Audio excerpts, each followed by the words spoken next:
We're so used to thinking of the human body as just, well, a biological machine, right?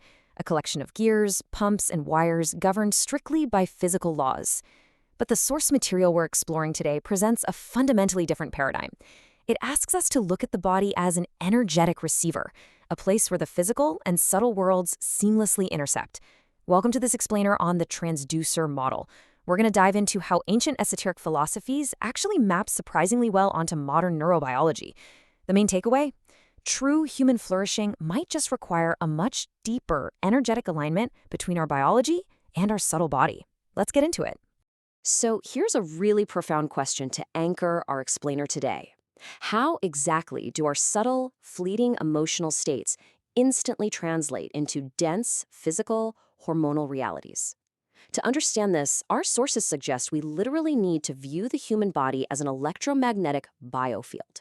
Think of this biofield as a regulatory sheath layered right over our biological systems.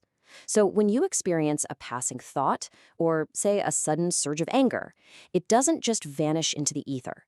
It actually initiates a cascade of energetic frequencies that have to be translated into a language our physical cells can understand. But what exactly is doing that translating? Enter the chakra. Now, I know that word often gets relegated to pure mysticism, but our sources define chakras in a very grounded, practical way. They describe them as biophysical organizing centers. Essentially, they are psycho-energetic vortices of force spanning from the mental to the astral to the etheric planes and eventually manifesting physically as the major ductless glands in our bodies. They act as literal transducers.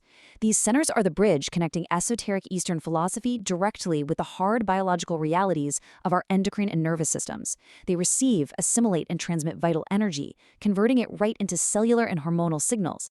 If we zoom way into the atomic level, the sources describe these intricate, coiled structures called spirillae.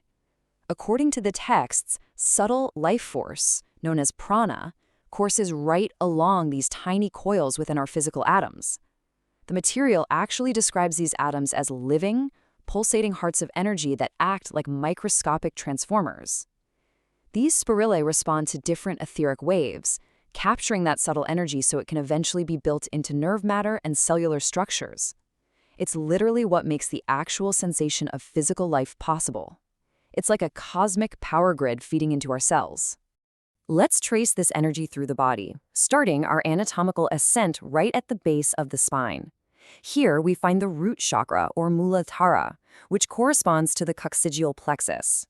Physically, it governs the genitourinary system and the adrenal glands, which, as you know, manage our stress response, while also maintaining our body heat. Psychologically, this organizing center provides the absolute grounding necessary for our basic survival and primal instincts. Think of it as your biological and energetic anchor.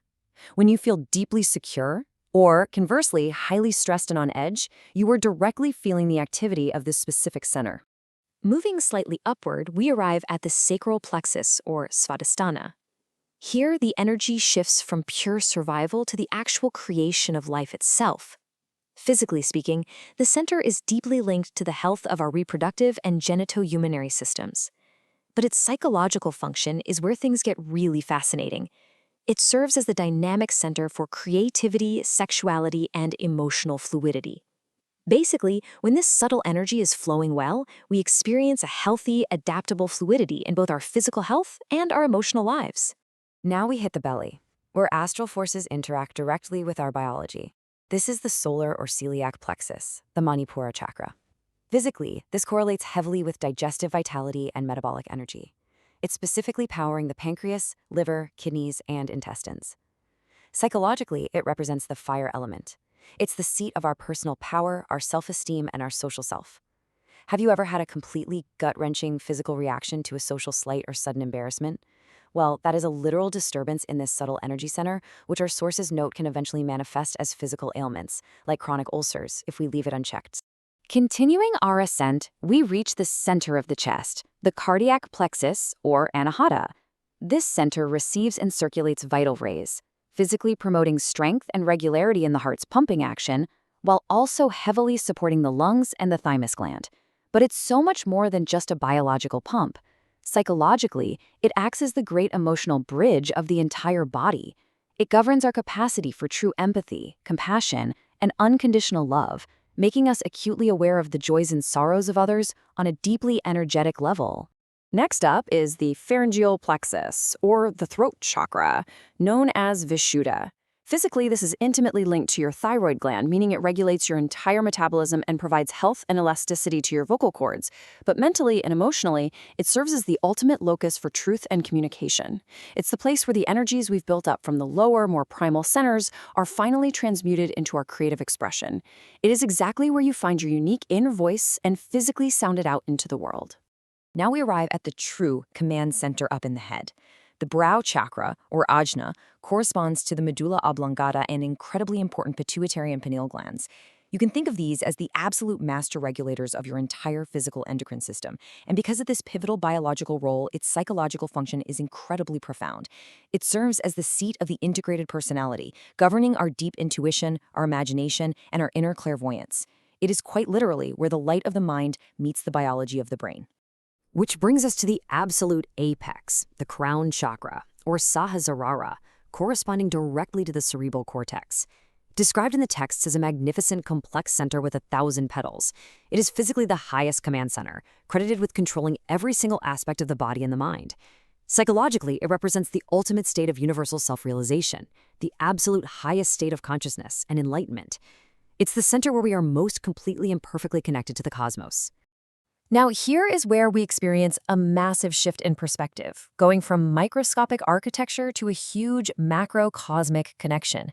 You see, these 7 nervous plexuses don't just operate in a biological vacuum. Our sources explain that they radiate 7 rays of energy. And these rays relate the human being directly to cosmic forces. The energy issuing from the wider universe passes right through the chakras, meaning we are constant recipients of cosmic forces from literally every side. We are wired into the universe through our nervous and endocrine systems. And this cosmic connection literally builds your anatomy. In what's honestly a mind-blowing synthesis, the sources reveal how human vitality is actually structured. They state that the sympathetic nervous system, our subconscious fight-or-flight network, is built entirely by impulses originating in the subtle astral world. That's the realm of emotions and desires. Meanwhile, the cerebrospinal system, which governs our conscious thought and voluntary movement, is constructed by impulses from the mental world. So our very nervous system is a literal physical precipitate of our emotional and mental lives. All of this culminates in the final stage of the transducer model. Together, these dual nervous systems communicate with the endocrine glands to coordinate body functions using hormones. These hormones act as chemical messengers circulating through our bloodstream. But in this esoteric framework, these hormones aren't just chemicals. They are the dense physical precipitations of the activity within our energetic centers. So a passing thought or a cosmic ray vibrates the subtle biofield, it gets translated by the chakra, travels the nervous system, and finally becomes a tangible hormone coursing through your veins. So the explainer today has mapped a continuous, unbroken thread from cosmic rays to human hormones, all mediated by the incredible biophysical organizing centers of our plexuses. If our physical vitality, our nervous systems, and our very cellular realities are continually being shaped by astral impulses and the subtle energies we entertain, we really have to ask ourselves, what subtle energies are you allowing to build your reality? Thank you so much for exploring this fascinating intersection of biology and the subtle body with me today.